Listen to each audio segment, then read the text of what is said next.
हित परित हिताई मिताई जात छोड़ देला।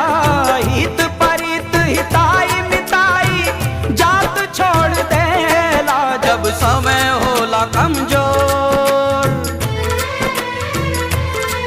जब समय होला कमजोर तो हर कोई साथ छोड़ देला। जब समय होला कमजोर तो हर कोई साथ छोड़ देला। हित परित हिताई मिताई जात छोड़ देला। हित परित हिताई मिताई जात छोड़ देला। जब समय होला कमजोर, जब समय होला कमजोर तो हर कोई साथ छोड़ देला। जब समय होला कमजोर तो हर कोई साथ छोड़ देला।